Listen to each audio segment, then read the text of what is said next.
Hi guys, welcome back to the channel. On this one we're going to go through 3 ways to save money in 2022, because let's face it, we all need money. So let's jump straight into it. So I've been told recently in the last year or so that I'm pretty good at saving, which I never used to be. But I have learned some good things in the last year or so, maybe slightly longer, and I want to share them with you today in like a little compilation video. I have done videos on all of these before, but if I put them all together ready for you and your goals in 2022, then hopefully I can help you save more money. But just before we jump in, make sure you hit that subscribe button down below. I'm not going to go any more into that. Just really appreciate the support, and obviously if you are into investing, into kind of money tips, that kind of stuff, then this is the channel for you. So tip number 1, I do have my notes in front of me, so do apologise if I just keep looking down every now and then. So reducing your living costs, which is your subscriptions to Disney, Netflix, Amazon, etc. like that. It's just you don't need all of them. If you can, maybe just have one each month. I accept that if you have kids, you probably need Disney, because that makes sense. There's so much content on there to fulfill your kids' entertainment, which is fair enough. But things like Netflix and Amazon, you don't need it every month. You just don't. So that's an extra bit of saving there. Things like coffees as well, lunches, etc. These things can be cost down, be a bit more frugal. So coffee, do you need to buy that coffee every day? Do you need to buy that coffee 2 or 3 times? Sorry about the noise, I'm filming midday. Do you need to buy that coffee 2 or 3 times a week? Probably not. No, just get a pack from Lidl, Aldi, not sponsored by any of these obviously, but just make your coffee at home, stick it in a flask, take it to work with you, and then you've saved, what, say 15 quid a week just from that. Same with lunches. So if you're going out to Co-op or something every day and you're buying your lunches for £4 or £5 meal deal, that's £4 or £5 a day roughly, so that's around about 25 quid a week. So that's already £40 a week that you're saving, which is £160 a month, which is lots per year. Probably it's about 1,400, something like that. So yeah, you can see that that is really a saving beneficiary towards your goals basically, and that's extra money that you can either spend on your kids or put it into investments, buy something nice for the family, go on holiday, that kind of thing. But really what we're looking for is our saving goals and having that kind of happiness built towards your targets. I think I just rambled so much then at the end. Anyway, I hope you get the point. Anyway, now on to saving tip number 2. Now this is money saving tip. Now this is really simple. I've spoken about this on the channel before. And what it is if you have, say, for example, £200 in your bank account at the beginning of the month, I'm just using random numbers here, and you go out for a meal and you spend £22, that leaves you down to £178. Now what I would do is probably take an extra £3 and put it into a pot. So something like a Monzo pot or a Starling pot. You can get all these bank accounts with different pots. You can even do it with Barclays and Lloyds and stuff like that. Open a separate savings account and just stick the extra money into that. So going back to my original theory where we've gone out for a meal, we've got £178 left in our bank, and we just take an extra £3 off that and put the £3 into a pot. Now if you do that 3, 4, 5, 10 times a month, it really does add up, and I've seen the beneficiaries myself on this one. I've done this for about 5-6 months now, and I've ended up with an extra £40, £50 a month, which kind of almost is like a bit of a bonus every month. Like when I get paid from obviously my main job, I have that money left over from the previous month, and it's almost like a little bonus on top of that.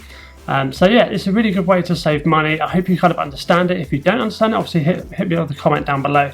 I would love to obviously discuss it more with you guys so you can get a bit more of an understanding of it. Just a few more examples for that. If you're going out for a meal, you could buy a book, buying fuel, that kind of stuff. After a bill that comes out, sometimes bills come out on the 14th, halfway down the month, which is pretty annoying. But say that bill came out for £8, maybe round that up to £10 and take that extra £2 and put it in that same pot. It all adds up, and it's a really good way of saving money. So that was tip number 2. Let's jump into tip number 3. Now this one is fairly popular amongst kind of financial freedom, and you may have heard it before, but if you're just starting your financial freedom journey in 2022, then this is probably a good saving method for you. And it's called the pot method. Some people call it the jar method as well, and it is really, really simple. So in your income, it's based on your income. So when you have your income, you come in from your main job, and all the passive income on top of that, etc.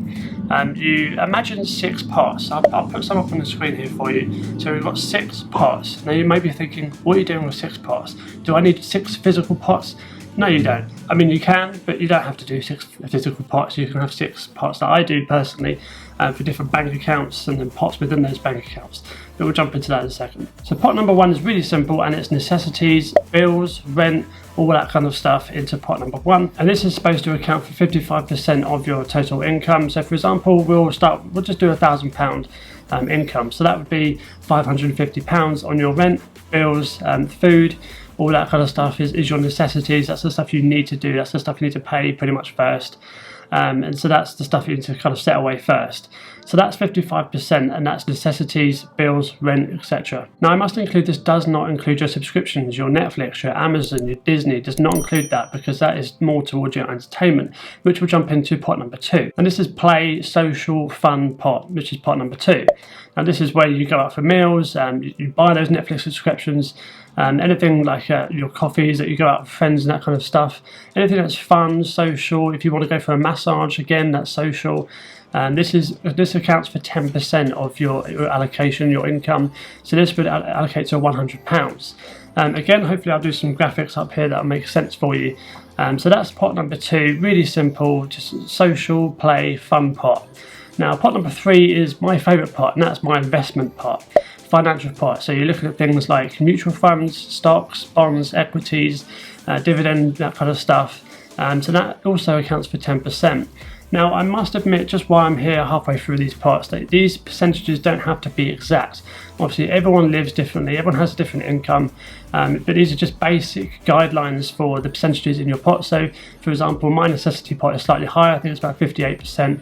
But then it just kind of balances out through the rest of the pots. So just want to add that in there quickly. So yes, financial pot is basically £100 per month that you stick into your investments. Now for me personally, I put it into Trading 212 and eToro, and that's basically my investment pot, and that's done. So that's pot number 3, and that's financial / investments, etc. Pot number 4 is education. Now again, this is 10% as well. This is basically an investment into yourself. So buying those Audible books, buying those courses, buying those Udemy courses, going to seminars and courses like real life courses, that makes sense. What are they called? Lectures. Yeah. One word. So it's going to those kind of things, investing in yourself. And you might think that 10% is actually quite a lot. I would agree with that. For me personally, it's around about 5%, maybe slightly less on certain months, depending on what I'm doing that month.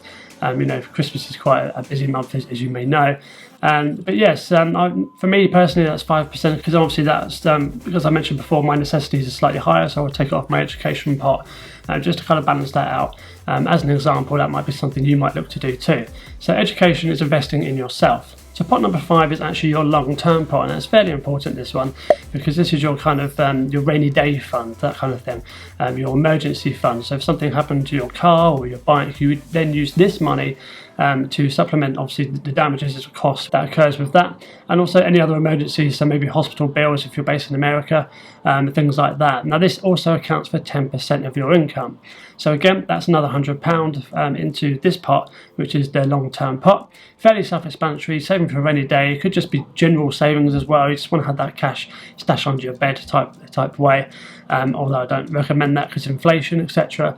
But you know what I mean. It's there for your emergency, and that's how you spend it. So the last pot within the pot method is give, and this one is about giving to charity, giving to people who need it, saving for birthdays. So if you have that extra pot, you put it in there. It could be also for Christmas, obviously, as well. Any sort of gifts that you want to give. So then come to the end of the year, you have say £200-300 in your gift pot.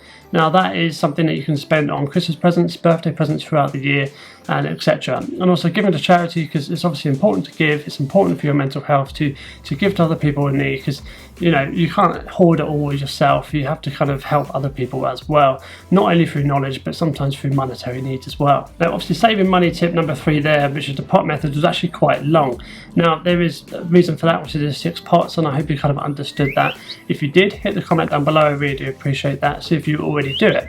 Now just to kind of finalise this video, I just want to say that obviously these 3 tips I have used myself, and I have seen some significant gains through all 3 of them. Maybe don't start all 3 at the same time, although if you do, you're a beast, well done. Drop me a comment down below saying if you have found any success in that. If you have already used one, drop a comment down below. Maybe I've missed something, maybe someone else could learn something from you in the comments. Now with that being said, guys, thank you very much for watching. I hope you subscribe to the channel for more kind of videos like this, but mostly investing videos. But I really do appreciate its support, and obviously smash the like button for the YouTube algorithm, and obviously to spread me out to more viewers, which I really do appreciate. Thank you very much for watching. Take care, have a fantastic 2022, and I'll see you soon. So let's jump into the first saving tip. Nice tip. Tip.